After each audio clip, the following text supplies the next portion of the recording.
ઉપસ્થિત જાગૃત વાલીઓને નજમા શેખના નતમસ્તક વંદન।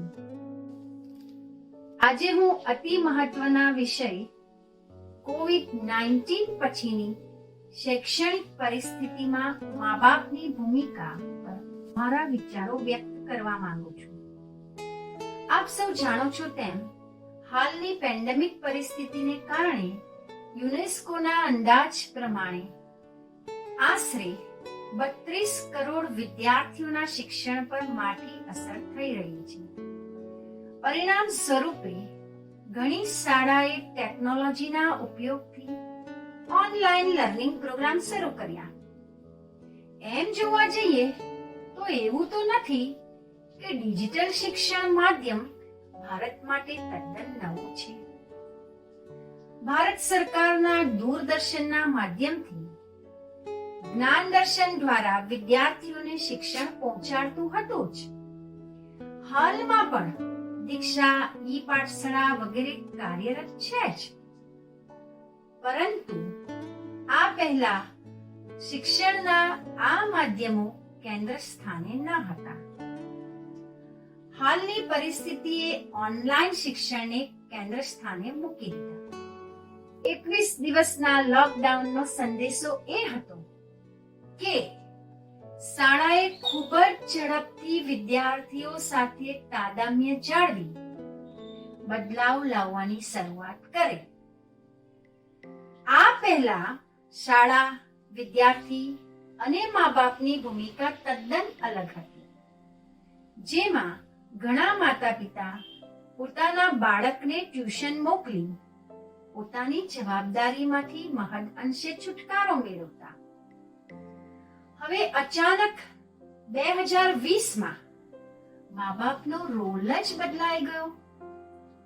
શાળા અને ક્લાસરૂમનું સ્થાન વર્ચ્યુઅલ ક્લાસરૂમે લઈ લીધું। નવું ટાઈમ ટેબલ, રોજની હાજરી, લેસન પ્લાન વગેરેથી રાતોરાત ઓનલાઈન ક્લાસની શરૂઆત થઈ।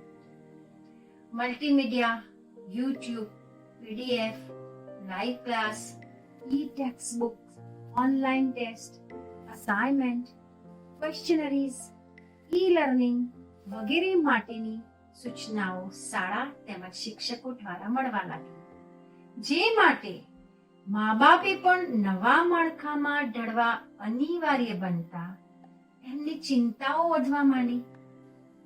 આ પહેલા પણ વાલીઓને સતત ચિંતા તો મૂંઝવતી જ, ઘણા પ્રશ્નો પણ ઉપસ્થિત થતા, પરંતુ હાલની સ્થિતિ અલગ છે કે જેમાં વાલીઓએ મોટિવેટરની ભૂમિકા અદા કરવાની છે, કારણ કે બાળકની સફળતામાં અસર કરતા અનેક પરિબળો પૈકી સૌથી મહત્વનું પરિબળ મોટિવેશન એટલે કે અભિપ્રેરણા છે।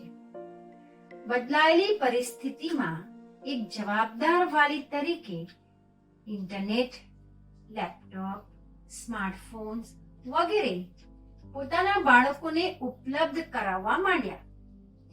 એટલું જ નહીં પણ વાલીઓ Zoom, Google classroom, Cisco Webex, Canvas જેવી એપ્સથી માહિતગાર થવા લાગ્યા, પરંતુ યોગ્ય યોજના અને તેના પર નિયમિત અમલ સફળતા માટે જરૂરી હોય છે। તેથી જ આજે હું આપને કેટલીક ટિપ્સ આપવા માંગુ છું, જે આપના માટે અને આપના બાળક માટે મહત્વની પુરવાર થશે એવી મારી ધારણા છે। તો ચાલો આપણે શરૂ કરીએ મુદ્દા પ્રમાણે મારી આ ટિપ્સ। મારા પ્રિય વાલી મિત્રો,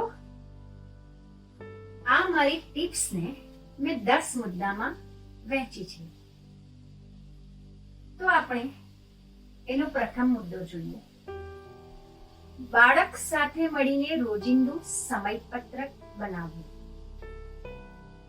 બાળક સાથે વાતચીત કરી ઓનલાઈન વર્ગનો સમયને ધ્યાનમાં રાખી બાળકના વાંચન અને ગૃહ કાર્યનો સમય નક્કી કરો।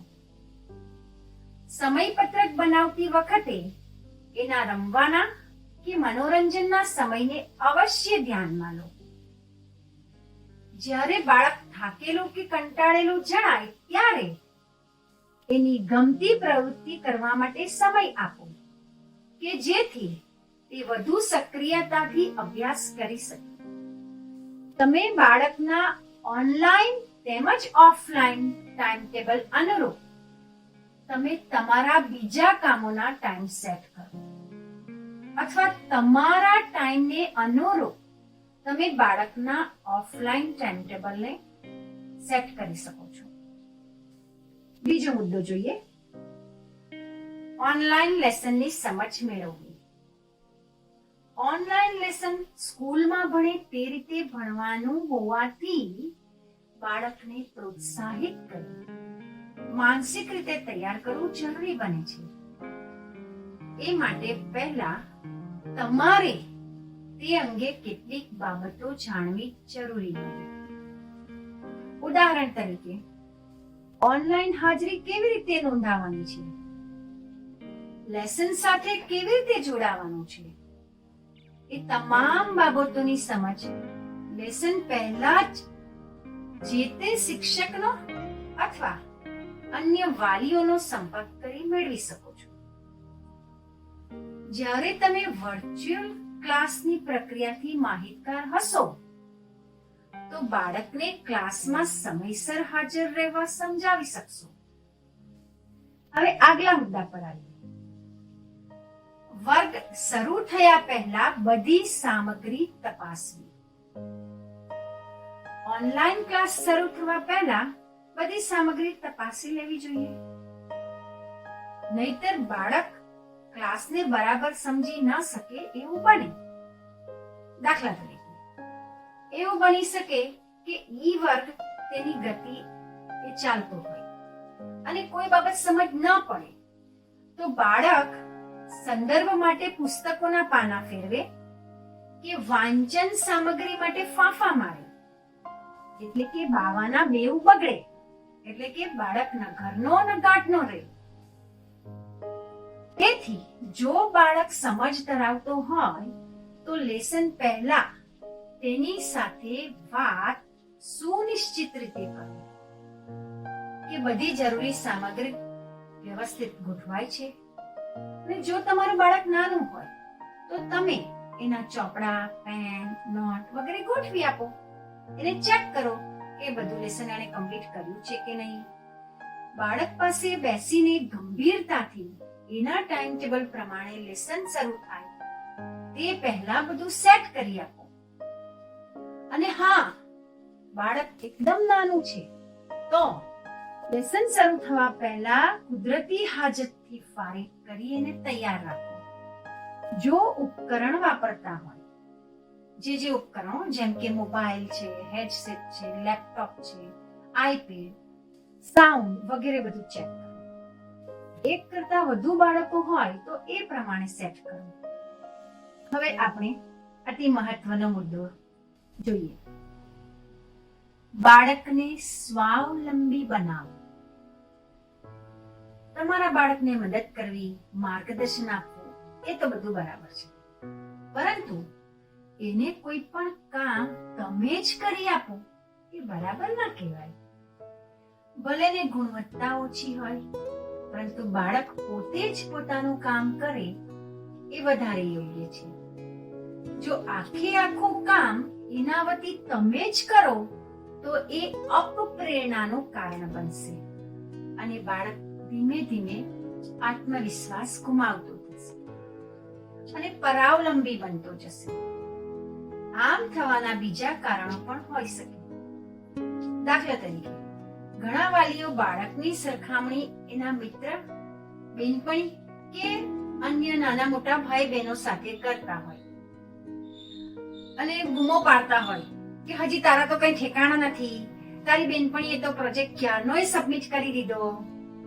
આવી બાબતો બાળકમાં નિષ્ફળતાના ભાવ જન્માવે, જે આગળ જતા નિષ્ફળતાના ડરમાં પરિણમે, જેને કારણે બાળક કામથી દૂર ભાગે.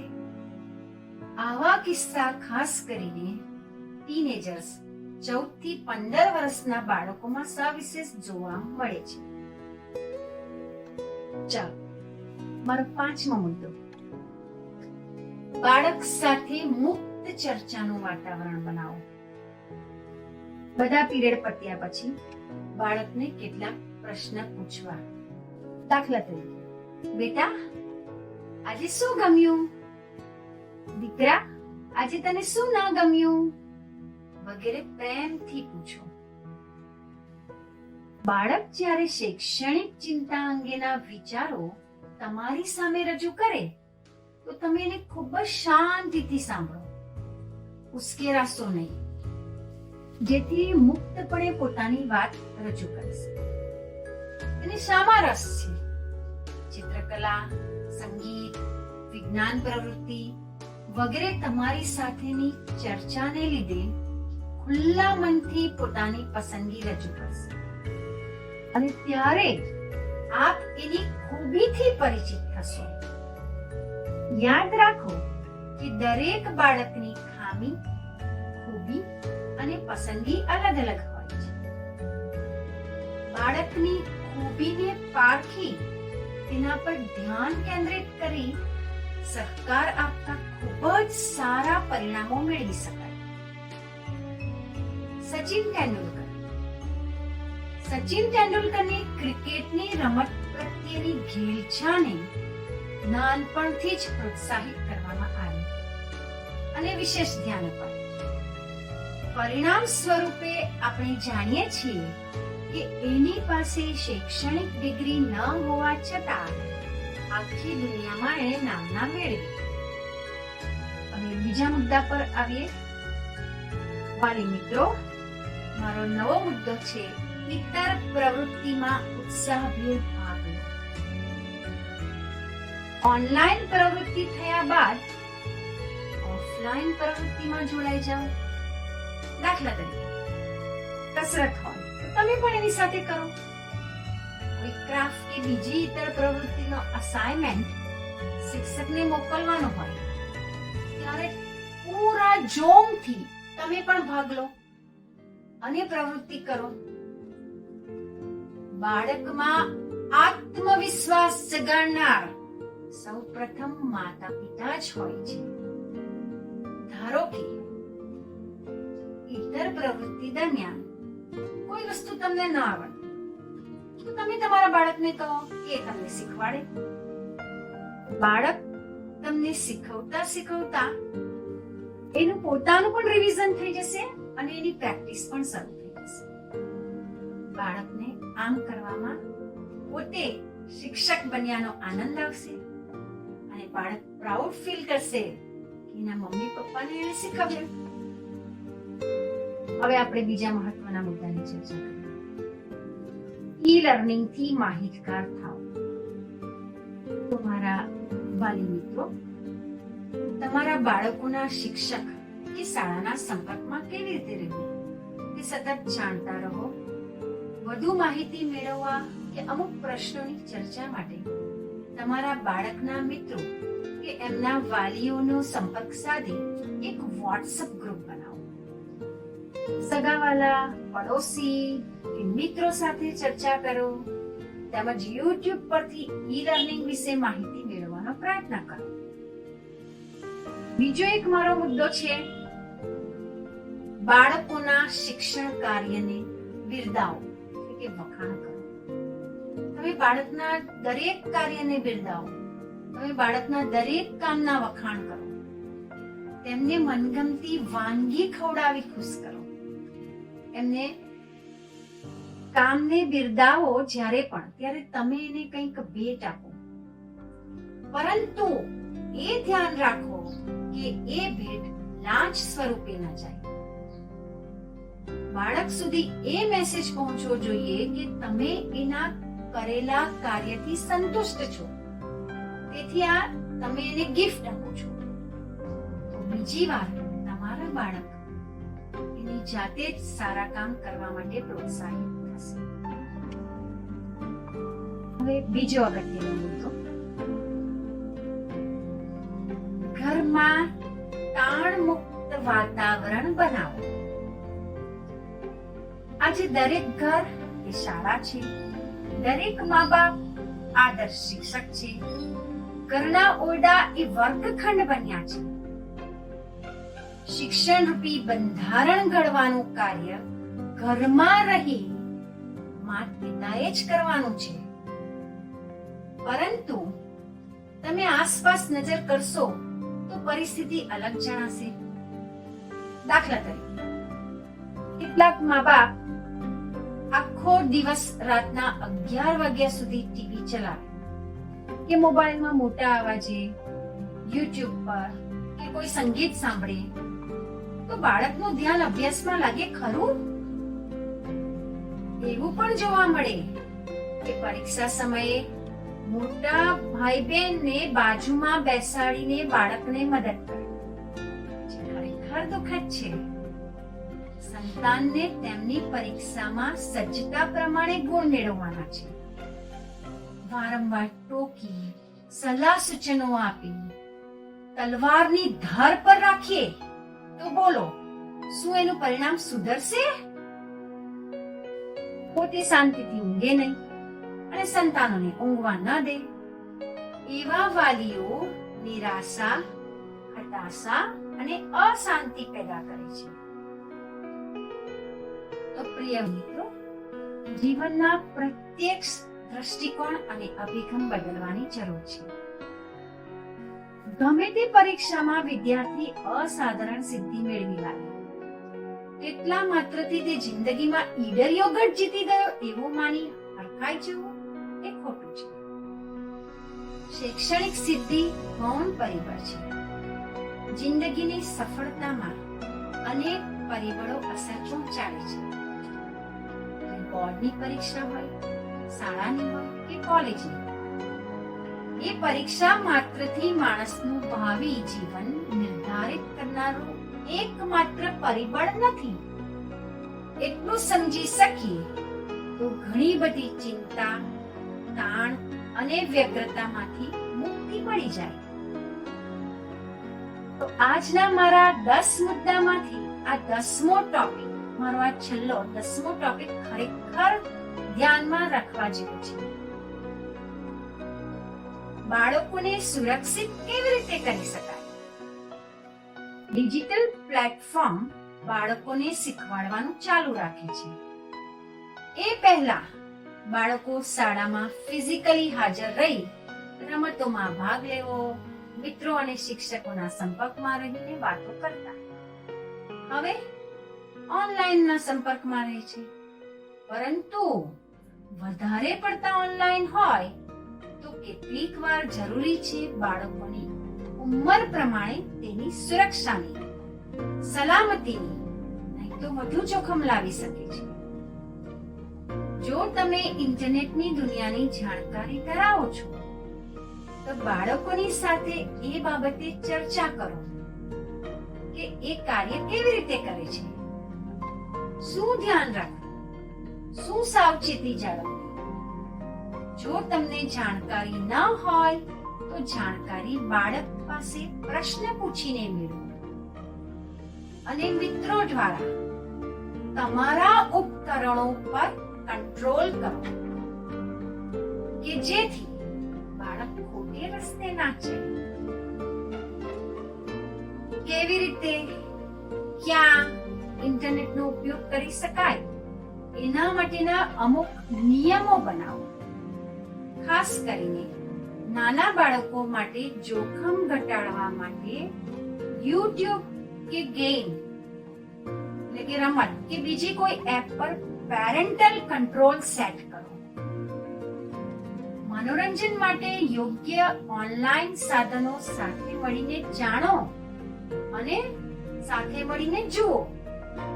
અમુક સોશિયલ મીડિયાની એપ, વય યોગ્ય એપ્લિકેશન કે રમતો કે અન્ય ઓનલાઈન મનોરંજન માટે તમે ધ્યાન રાખો. સાયબર ધમકીની ઘટના અથવા અયોગ્ય ઓનલાઈન સામગ્રીની ઘટનાના કિસ્સામાં સંખ્યાબંધ સ્પોટ્સ હેલ્પલાઇન્સને ધ્યાનમાં રાખી માત્ર શાળા જ નહીં પરંતુ અન્ય સ્થાનિક અહેવાલ પદ્ધતિઓથી પરિચિત થાઓ. ખાસ કરીને ફેસબુક અને ઇન્સ્ટાગ્રામ જેવી અનેક ડિજિટલ લર્નિંગને બહાને બાળકો, ટીનેજર્સ કે યુવાનો પોતાના પર્સનલ ફોટા કે વ્યક્તિગત માહિતી શેર કરે છે. તે શેર ન કરવી તે શીખવવું. સાયબર મિત્ર ધમકી આપે તો છોકરીઓ માટે હેલ્પલાઇન 181 એટલે કે 181 પર સંપર્ક કરવો. એટલા માટે જ સાવચેતીમાં જ સુરક્ષા રહેલી છે. આ મારી નાની નાની 10 ટિપ્સ જે મેં તમને આપી.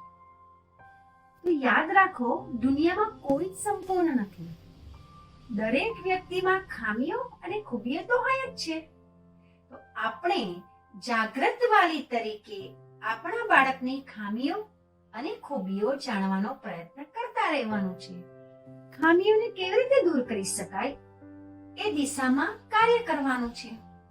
અને સાથે જ બાળકોની ખૂબીને ઓળખવી, એને સમજવું, એને સાથ સહકાર આપવો, એને શામાં ખુશી મળે છે એમાં મદદ કરવી, એ બદલ આપણું કર્તવ્ય છે. બાળકની કમજોરીને દૂર કરવા માર્ગદર્શક બની એને મદદ કરવી એ મા બાપની ફરજ છે. વિદ્યાર્થીએ પરીક્ષામાં મેળવેલા ગુણને માપદંડ ગણી એને હોશિયાર કે નબળાનું લેબલ આપવું તેના જીવન માટે અતિ ભયજનક છે. મને અહીં એક ઉદાહરણ આપવાનું મન થાય છે. ડબ્બુ જ્યારે એસએસસીમાં નાપાસ થયો ત્યારે એના મમ્મી પપ્પા હતાશ થઈ ગયા. જ્યારે એના પપ્પા મને મળવા આવ્યા તો પહેલું જ વિધાન હતું, છેવટે જે ડર હતો તે સાચો થયો. હું એક સામાન્ય રિક્ષાવાળો, મારી શક્તિ બહાર જે ખર્ચો કર્યો, સારા ટ્યુશન અપાવ્યા, ટ્યુશન જવા માટે ઈચ્છા મુજબનો બાઇક અપાવ્યું, રૂમમાં એસી મુકાવ્યું, મોબાઈલ અપાવ્યો, જેથી સ્કૂલ કે ટ્યુશનથી કંટાળીને ઘરે આવે તો ફ્રેશ થાય. આ બધું કર્યા પછી પણ એ 10માં નાપાસ થાય તો એ કેવું? તો મેં જેન્ટલમેનને પૂછ્યું, સૌથી પહેલા તમે મને એ કહો કે એને ડબ્બુ કેમ કહો છો? તો સાંભળજો મારા વાલી મિત્રો, એમણે શું જવાબ આપ્યો? મેડમ, તમે જાણો જ છો એનું નામ તો પરિમલ, પરંતુ મેં 7મા ધોરણમાં જ્યારે એ નાપાસ થયો ત્યારથી જ એનું નામ ડબ્બુ પાડી દીધું.